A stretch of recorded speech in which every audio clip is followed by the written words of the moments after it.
मेरा नाम वीएस कदम है। मैं ट्रेजरर हूँ confederation of x para military martyrs welfare association से।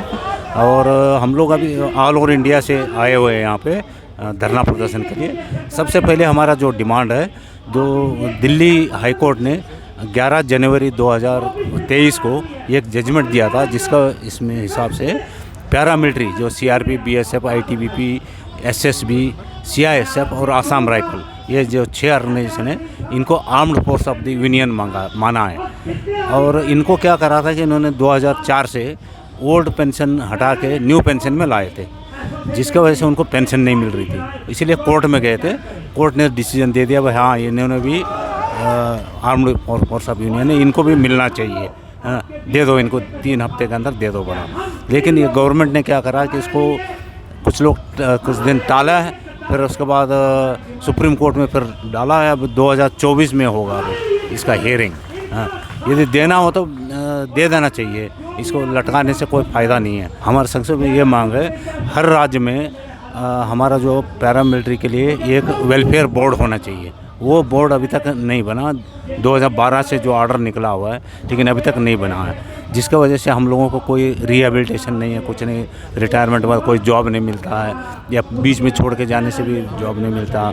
हमारे यहाँ 5 साल में 50,000 लोग नौकरी छोड़ के चले गए, क्योंकि उनका बहुत टफ कंडीशन है, सर्विस कंडीशन, और घर से दूर रहते हैं, और जिसकी वजह से कई लोग आत्महत्या कर रहे हैं, एक दूसरे को मार रहे हैं, मार के आत्महत्या कर रहे हैं। तो ये रुकना चाहिए हमारा इसमें। 2019 में जो पुलवामा कांड हुआ था, उस टाइम से हम लोग इंक्वायरी करने के लिए कह रहे हैं, लेकिन ये इंक्वायरी अभी तक नहीं करा है।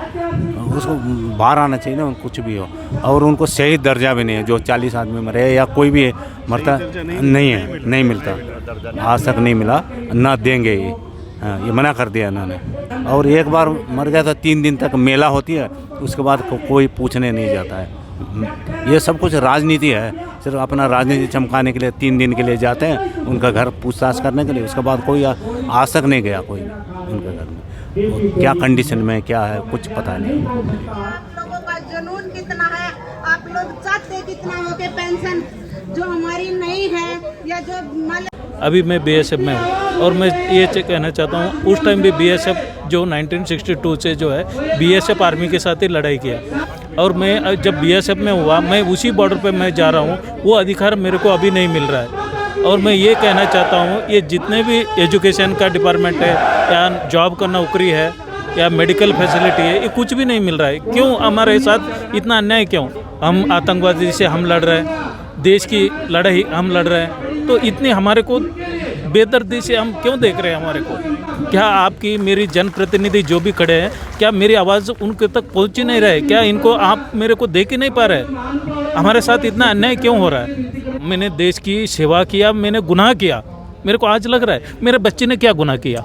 ये सब जनप्रतिनिधि तक पहुँचाए सर, मैं यही कहना चाहता हूँ। हमारा जो मांगे हैं, काफ़ी समय से हम लड़ाई कर रहे हैं सरकार के साथ में, लेकिन हमारी लड़ाई की कोई भी मतलब रास्ता नहीं दे रही सरकार।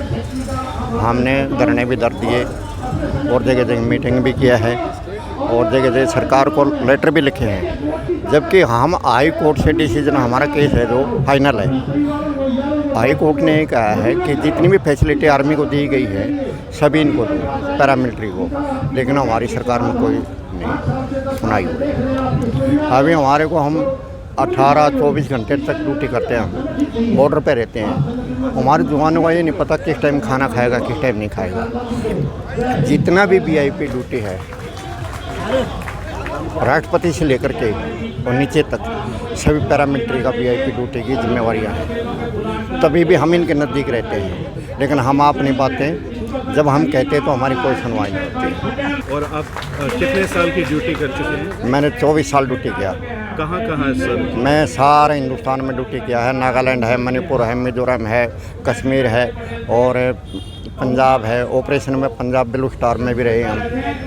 बहुत लड़ाइयाँ लड़ी हमने। और इस वक्त आपको लग रहा है कि आपके साथ कोई नहीं खड़ा है? हमारे साथ अभी कुछ रिटायरमेंट आदमी आए हैं, हमारे साथी हैं, लेकिन हम तो ये कह रहे हैं कि हमारे को सुविधा क्यों नहीं है? जब हम इतनी मेहनत करते, देश सेवा करते हैं, हम अपनी भूमि की रक्षा करते हैं, हमारी ड्यूटी का कोई सतह नहीं है, कि 24 घंटे हो गए, हमको टाइम से खाना नहीं मिलता, लेकिन हम फिर भी अड़े रहते हैं कि भाई हम अपने ड्यूटी पर टल रहेंगे। लेकिन सरकार को फिर भी आंखें नहीं खुल रही हैं, भाई ये आदमी हैं क्या चीज़ है, ये कौन है, हमारे देश के सेवक हैं या फ्री में खड़े कर रखे हैं? हम भी तो देश के सेवक हैं। नहीं हमारे कोई हॉस्पिटल है, नहीं कोई हमारा सही दर्जा है, नहीं हमारे को बेनिफिट भी नहीं है सरकार की तरफ से, कुछ भी नहीं है भाई साहब। हम ऐसे हैं, ये तो होम गार्ड अच्छी है हमारे से, तो जो कि 10 घंटे दे करके अपने घर को चली जाती है, लेकिन हमारे तो 2-2 साल हो जाते हैं। आपने बच्चों से मिले, हमारे बच्चे खुद छोटे बच्चे हमारे को जानते नहीं थे, अभी पहचान हुई रिटायरमेंट होने के बाद ही हमारे फादर हैं। जानते नहीं थे, 2 साल तक हम छुट्टी नहीं मिलती, ऐसी स्थिति आ जाती थी देश की। अभी हम यहाँ हैं रेडी फॉर ऑर्डर मणिपुर।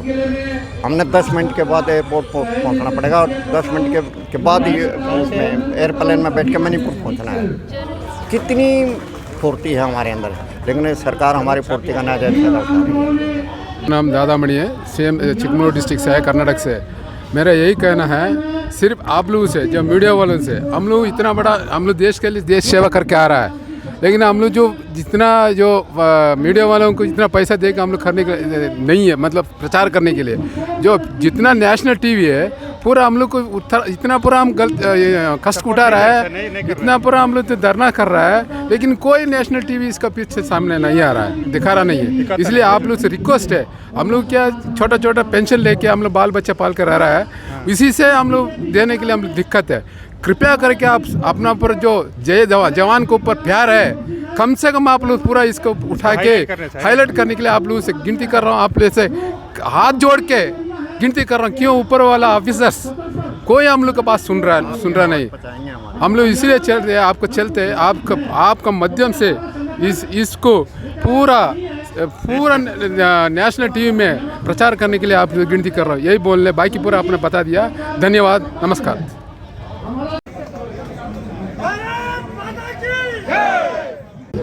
मेरा नाम हाजी मोहम्मद अयूम खान है। मैं जम्मू कश्मीर के सरहदी ज़िला पुंछ तहसील मेंढर का रहने वाला हूँ। हमारे यहाँ से जो लाइन ऑफ कंट्रोल है वो गालबन हवाई जो है 3 से 4 किलोमीटर पर है।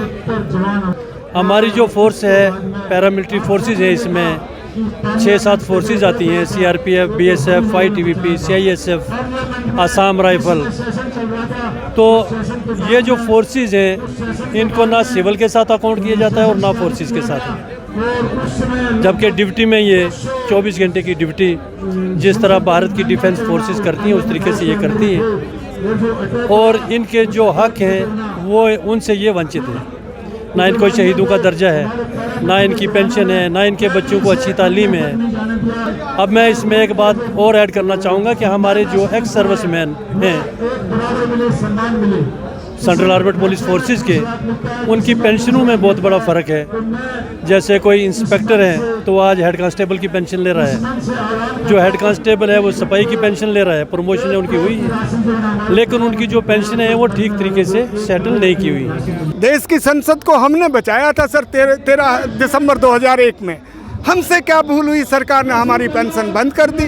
हमने तो देश की संसद को बचाया। सवाल ये है कि 40 साल जो देश सेवा करे उसकी पेंशन बंद, और जो 2.5 दिन का सांसद उसको पेंशन मिले सर। तो हम चाहते हैं कि सर हमारे जवानों की, हम रहें ना रहें, जवानों की पेंशन गंभीर मुद्दा, ये आपके माध्यम से आवाज़ माननीय प्रधानमंत्री तक जाए।